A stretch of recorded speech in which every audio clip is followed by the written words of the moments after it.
Hello friend. Ancient Indian history site mapping series में आज हम अ, जो महाजनपद पीरियड है उसमें जो 16 महाजनपद को आज कवर करेंगे मैप में। इसके अलावा कुछ गणराज्य हैं उनको मैप में देखेंगे। ये जो महाजनपद काल है स्पेशली इसके बाद से हम जो हिस्टोरिकल एज में देखते हैं कि जहाँ से ऐतिहासिक युग स्टार्ट होता है, जहाँ से लिखित साक्ष्य मिलने लगते हैं। तो इसके बाद से लेके 600 ईसा पूर्व से लेके 300 ईसा पूर्व तक जो मौर्य टाइम तक रहता है, हम सेकेंड नगरीकरण का फेज देखते हैं। पहला हमारा नगरीकरण का फेज हड़प्पा सभ्यता में रहता है। और सेकेंड, क्योंकि इस टाइम देखते हैं कि हम लोहे का खोज हो चुका होता है और 600 ईसा पूर्व आते आते उस लोहे के माध्यम से कृषि में और जो अस्थायी निवास में जो एक उन्नति देखी जाती है, इसके माध्यम से जो कबीलाई लोग हैं वो एक व्यवस्थित जीवन जीने लगते हैं, उनकी एक राजनीतिक संरचनाएं बनने लगती है। इस तरीके से 600 ईसा पूर्व आते आते छोटे छोटे कबीलाएं मिलके वो एक महाजनपद का निर्माण करते हैं। तो इस तरह इस वीडियो में इन सारी चीज़ों को कवर करेंगे। ये जो स्पेशली महाजनपद जो जितने स्थल हैं उनको कवर करेंगे। तो स्टार्ट करते हैं। पहला है कम्बोज।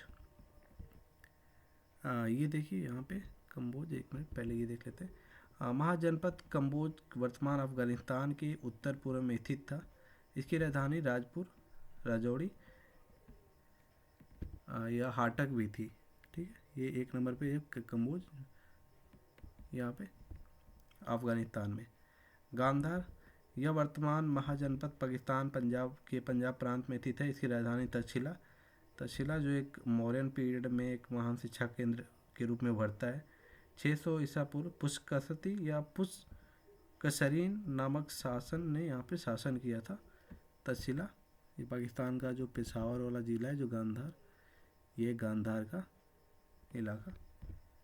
कुरु, ये महाभारत कालीन स्थल है। इसकी स्थिति हरियाणा राज्य के कुरुक्षेत्र जिले में है। इसकी राजधानी इंद्रप्रस्थ थी, हरियाणा में है, कुरुक्षेत्र जिला।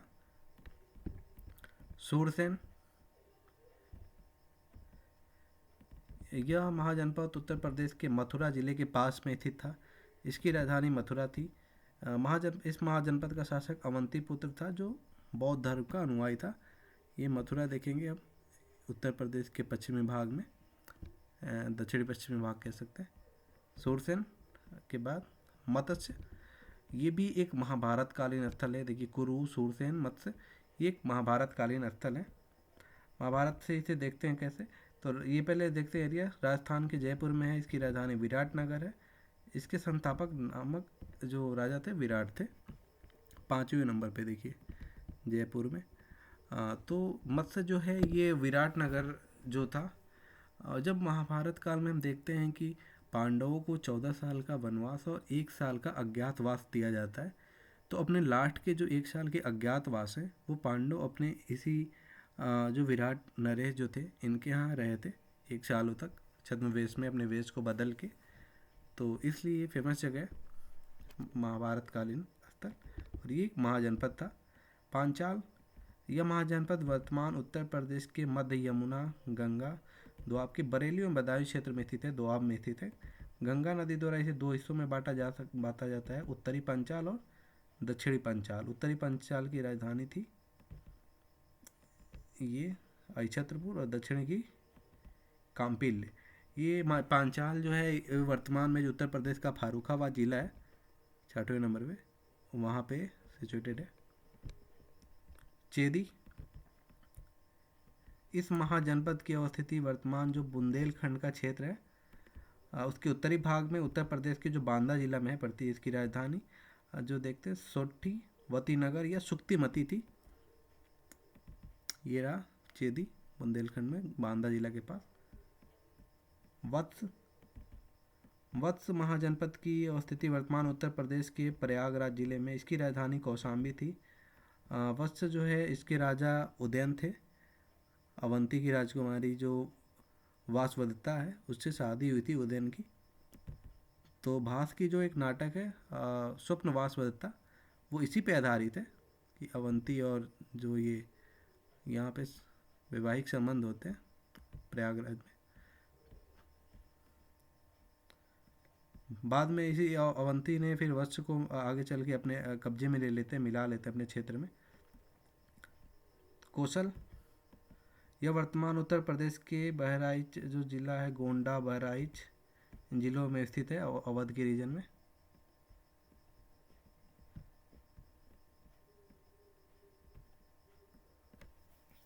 सरयू नदी इस राज्य को उत्तरी और दक्षिणी दो भाग में विभाजित करती है। उत्तरी कौशल की राजधानी श्रावस्ती, जो आधुनिक सहेत महत जो ग्राम है, उसे उससे उसका तात्पर्य जोड़ा जाता है। दक्षिणी कौशल की राजधानी कुशावती थी। बुद्ध के समय इसका शासक प्रसेनजित था। प्रसेनजित अपने वैवाहिक संबंधों के माध्यम से उन्होंने मगध से लेकर काशी तक अपने साम्राज्य को मैत्रीपूर्ण संबंध स्थापित किए थे इन मगध से और अंग से, इसके अलावा काशी से। तो देखते हैं जो कौशल है आपका, ये 9वें नंबर पे हम गोंडा वाला जो जिला है।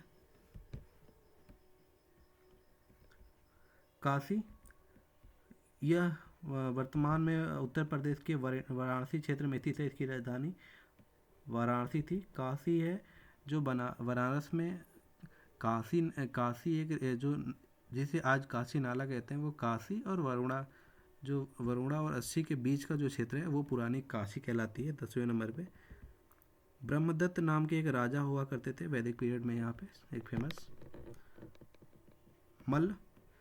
मल्ल गणराज्य की अवस्थिति वर्तमान उत्तर प्रदेश के कुशीनगर जिले में स्थित है। यह मल्ल और जो वज्जी हैं वो गणराज थे। इस मल्ल में 9 कुछ जो सामूहिक रूप से छोटे छोटे गणराज्य थे, मल्ल उनका संघ था, और वज्जी भी 8 गणराज्यों का संघ था, 8 का। जो मल्ल है इसकी राजधानी कुशीनारा एवं पावापुरी है। ये दोनों बुद्धिस्ट और क्रमशः बुद्धिस्ट और जैनिज्म स्थलों से रिलेट करते हैं, कुशीनारा और पावा। तो देखते हैं 11वें नंबर पे मल्ल, जो आज का वर्तमान कुशीनगर के रीजन में पड़ता है, गोरखपुर के आसपास। वज्जी, ये 8 या ये मैंने बता दिया, गणराज्यों का ये भी संघ था, मल्ल और वज्जी।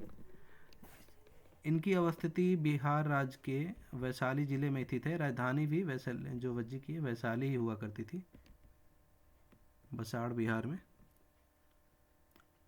तो देखिए 12 नंबर पे ये जहाँ वज्जी, वैशाली जिला जो है अभी वर्तमान में।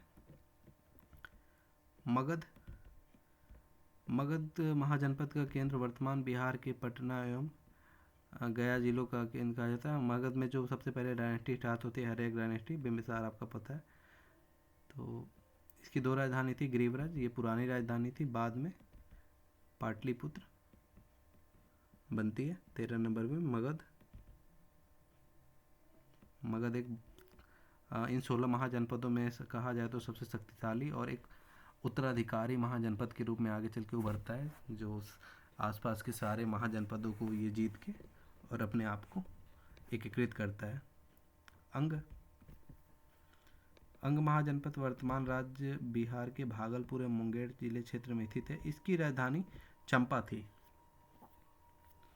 अंग जो है 14 नंबर पे आप देखेंगे कि जैसे मैंने बताया कि ये जो कंबोज या जो वाला एरिया है, ये तो सबसे उत्तरी महाजनपद है, और अगर देखा जाए तो अंग सबसे पूर्वी दिशा में स्थित महाजनपदकालीन स्थल है या महाजनपद है कह सकते हैं। अवंती महाजनपद वर्तमान मध्य प्रदेश राज्य के मालवा क्षेत्र के उज्जैन जिले में स्थित था। इसकी 2 राजधानी थी, महिष्मती जो दक्षिणी राजधानी थी वो महिष्मती थी, और उत्तरी राजधानी उज्जैनी थी। महिष्मती या बाहुबली मूवी जब देखते हैं तो उसमें देखते हैं महिष्मती साम्राज्य, वही अवंती साम्राज्य की राजधानी थी महिष्मती। चंद्रप्रदोत यहाँ के एक शक्तिशाली राजा हुआ करते थे। इनका वैवाहिक संबंध इनकी पुत्री का यहाँ उज्जैन से होता है। जो वत्स है इलाहाबाद के क्षेत्र में, कौशाम्बी में, पर बाद में इन्होंने वत्स को जीत लेते हैं, अवंती में मिला लेते हैं, और बाद में उसके बाद जब मगध में नाग डायनेस्टी के शिशुनाग होते हैं, उन्होंने अवंती को फिर मगध में मिला लेते हैं। 16वें नंबर पे है अस्मक। ये भारत के दक्षिणी क्षेत्र में स्थित एकमात्र महाजनपद था जो विंध्य पर्वत श्रृंखला के दक्षिण में गोदावरी नदी के तट पर नदी के उत्तर में वर्तमान तेलंगाना राज्य में स्थित था। इसकी राजधानी पोटली पोदन या पाटन थी। आधुनिक बोधन 16वें नंबर पे। सॉरी, इससे पहले हमने अवंती को देख लेते। अवंती हमने इससे पहले भी देखा 16।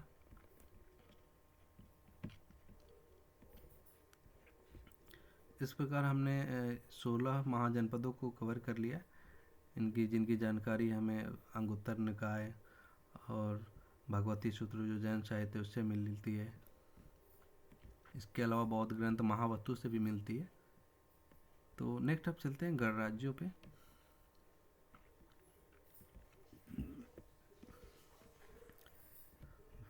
जो गणराज्य हैं कुछ 600 BC से 400 BC तक,